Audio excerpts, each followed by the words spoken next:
At the same time, however, it is now clear that Fuminori has something to do with the suffering that Koji had heard Yo go through over the phone. Had Yo already fallen in Fuminori's trap back then?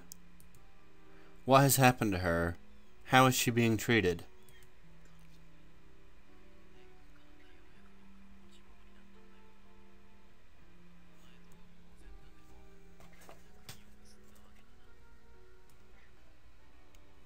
She's finally had her deepest desire granted. You know, Fuminori says with venomous sarcasm, she's my property now. It looks like you and Umi got what you wanted after all. Jesus. Koji feels despair settling over his soul. How much lower will this man go? Koji wonders. Must Fuminori seek out and destroy every memory of friendship they once shared?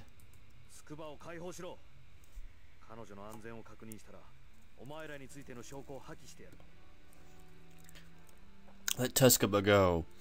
When I'm sure she's safe, I'll destroy everything I have on you and Saya.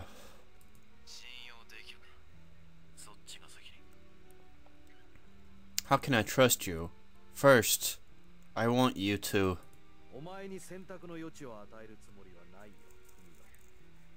I'm not giving you a choice here, Fuminori. Koji instinctively realizes that it's dangerous to push his bluff any further.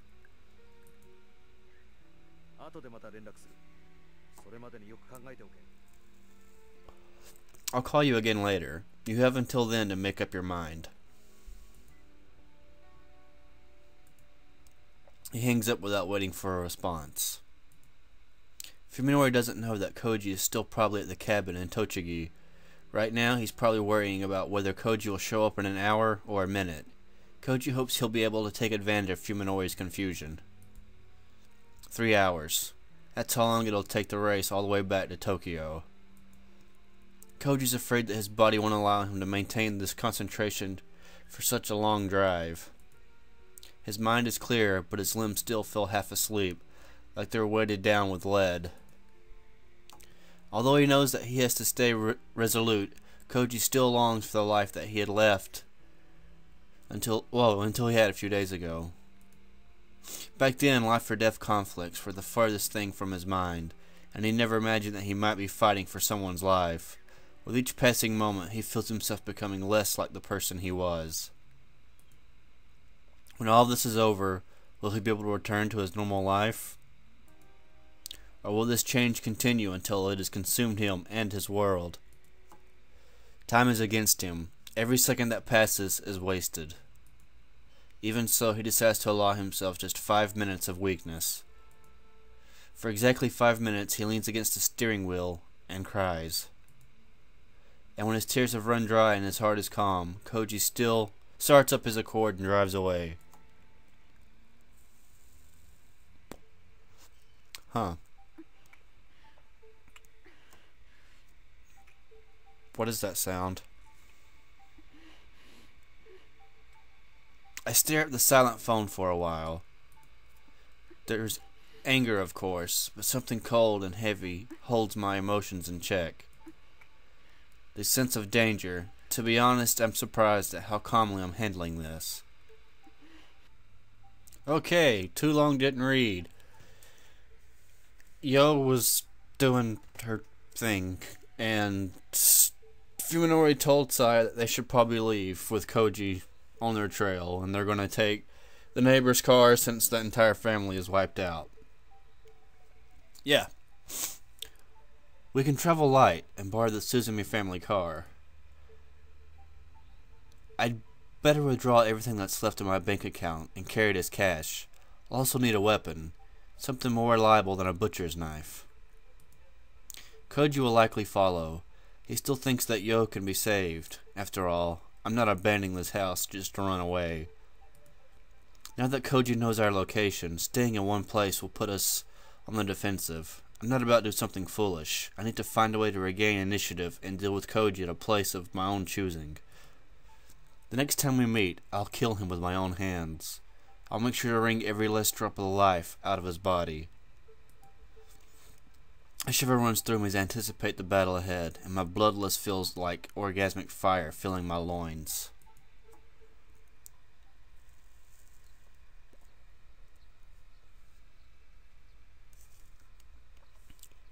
When she looks up, the morning sun is already streaming through the window. Tired from hours of poring over files, Ryoko removes her glasses and massages her aching eyes. Her dreams are already filled with horror, yet the night she just spent was more nightmarish than them all, and it's not over yet. She's only just set foot on the threshold. As expected, the files left behind Ogi Mashiko were not the sort that Ryoko could simply pick up and read. Fortunately, Ogi had been too old-fashioned to put his trust in electronic media. If he had encrypted his files on a computer, she'd have to find a hacker to decipher them. Apparently, however, Ogi had not wanted to take the time necessary to write every sentence in code. The method he had chosen was, in fact, quite simple. Of the vast numbers of files Ryoko had found in his underground lab, the majority turned out to be notes and thesis. No, that's not how you spell thesis, is it? From Ogi's days as a student. The important papers were diaries and research notes that had been scattered throughout piles and piles of worthless scrap. At first, she was unable to understand the documents that she had found. Each sheet was covering with text on one side and blank on the other. Each line was completely unrelated to the next, making it impossible to glean any meaning from the paper as a whole. The trick revealed itself, however. While she was sorting the papers that made no sense, she found that each line continued on the same line of a different page. In Ogi's diary, for example, the first day would begin at the first line, then continue not with the next line, but with the first line on the next page. What the fuck does that mean? Similarly, the second day was the second line, the third day was the third line, and so on and so forth. After filling all the lines on a set of pages, Ogi had torn them off and hidden them by scattering amongst his other files. There was no regularity to how the pages were numbered, of course. There was probably a random number list somewhere, but unable to find it, Ryoko had no choice but to figure out the page order manually. Despite knowing that the task would be exhausting, Ryoko set out to find it violently. Violently? Whatever. After separating all of the loose-leaf sheets from the jumbled files, she began the painstaking process of linking pages together according to the contents of the first line. Ogi had apparently dismantled and scattered his diary after finishing a number of days equal to the lines on one page, and had done the same to his research reports every 30 pages or so. The diary was much easier to restore, because the entries varied in length.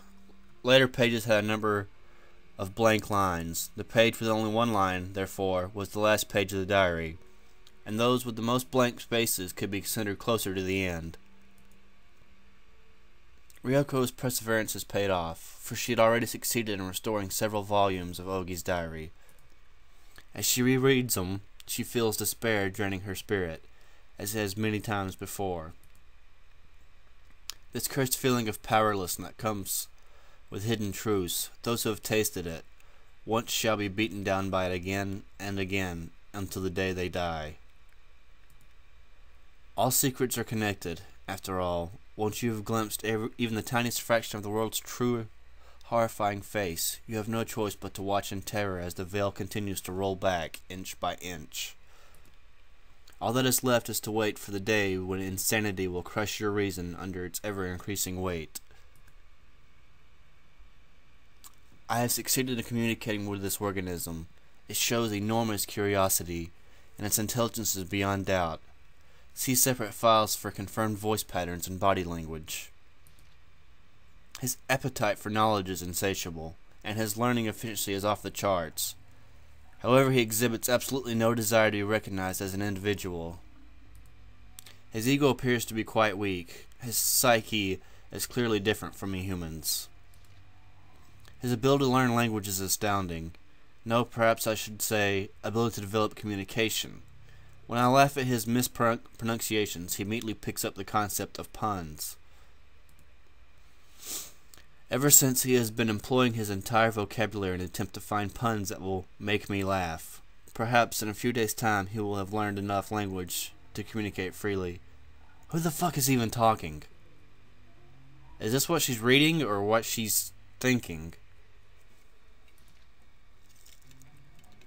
Oh, these are definitely notes. Okay. We've begun to discuss various matters using human language. Although he continually barrages me with questions, he is unable to answer any of mine. Judging by his responses, it appears that he only gained awareness after materializing in this universe. He has no knowledge of where he came from. Wait. Who is he talking about? While I'm disappointed, the fact that he has reached this level of intelligence is only 1 week after starting to think tells me there's no end to what I can learn from him. Hypothesis.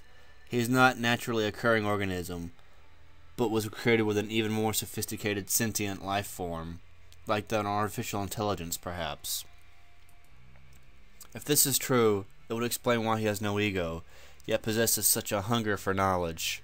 He might be some sort of reconnaissance robot that was sent from another world.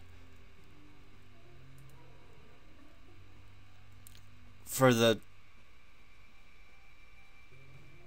NTH? 9th, maybe? For the 9th time she started reading, Ryoko smiles humorously.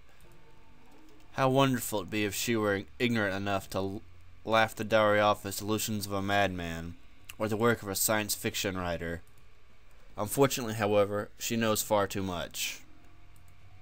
When she thinks back to the many horrors that Ogi had brought into her life, the words before her take on a chilling credibility. I've confirmed that his intelligence far surpasses any human's. This morning I taught him about prime numbers. After I explained the Lucas-Lemur test for Mersonne's primes, he immediately begins to list examples that he had calculated in his head. I was only able to confirm by memory up to 10. M80... Big words! But he continued to list further examples without any trouble. I left him to his calculations, and when I returned a few hours later, I discovered that he had written down more than 70 of them. Computers all over the world are currently working to calculate Mersonne primes, but the last one I remember being found was number 39 back in 2001. When I entered several of his results into my laptop and ran the Lucas-Lemur test on them, I found that every one was correct. The rest are no doubt just as accurate. After all, he has never shown the pathological need for respect, and that would lead him to tell such a lie. I see no reason to doubt his veracity. If I could reveal to the world my process for discovery these Mersonne primes, the prize money alone would make me a billionaire. It goes without saying, however, that keeping my research secret is far more important than some worthless money. His cool stuff exceed those of computers. I can only conclude that his cognitive power is beyond anything humanity can imagine.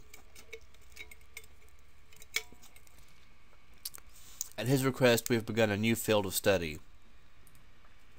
Despite his immeasurable aptitude for mathematics, he now desires to concentrate on sociology and natural sciences. Perhaps our math problems are simply too boring for him. He has shown a especially keen interest in how organisms reproduce and multiply.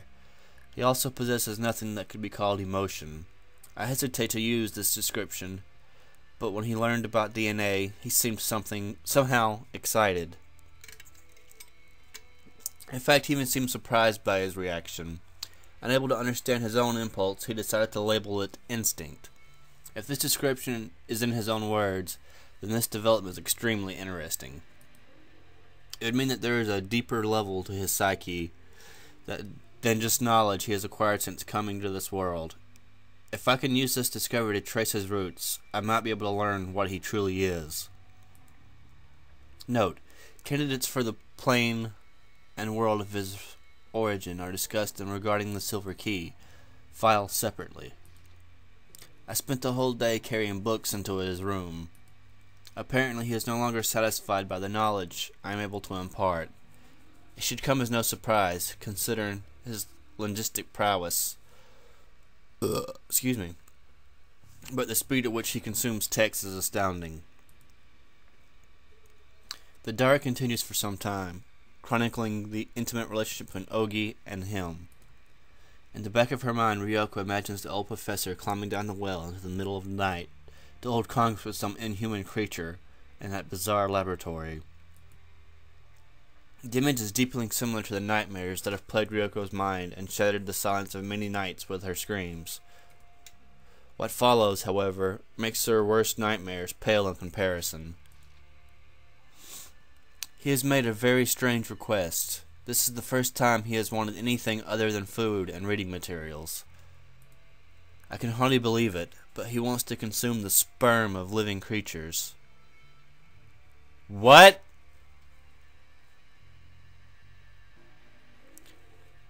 What? This is separate from his desire for food. Once again, he's describing this impulse as instinctive. Now that he has declared himself a life form that needs the sperm of males, he has begun to consider himself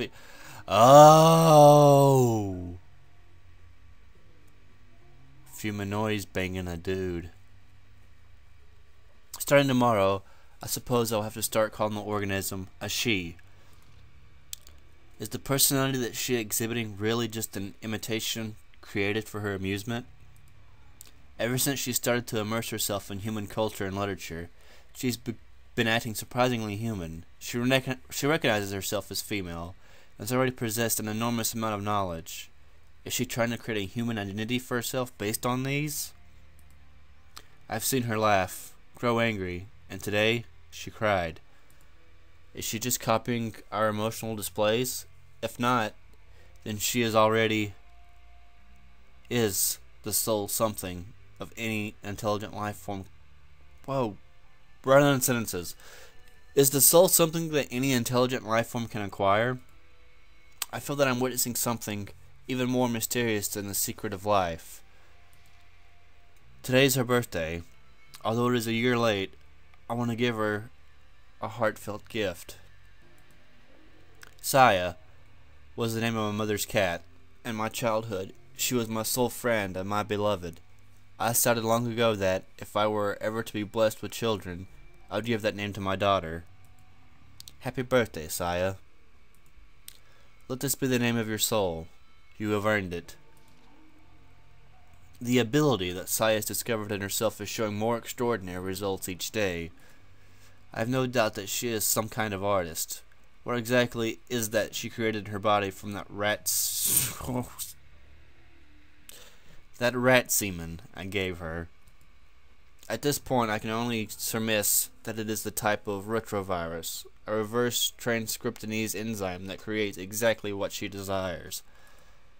The rats are the creatures that were once rats, that have been transformed by her art, are so beautiful that I hit the microphone.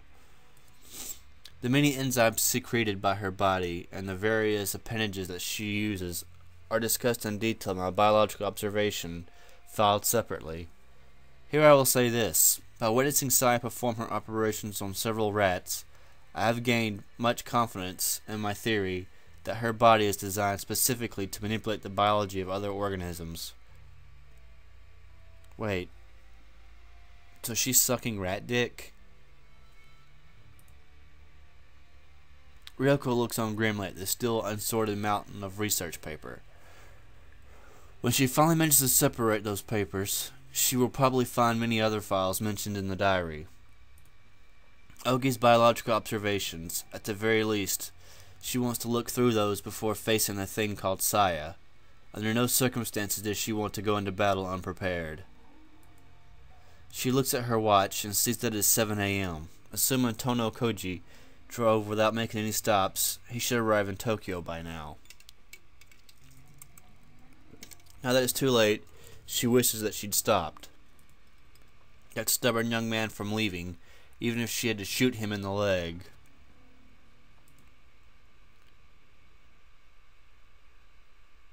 Whew. Well, Shit.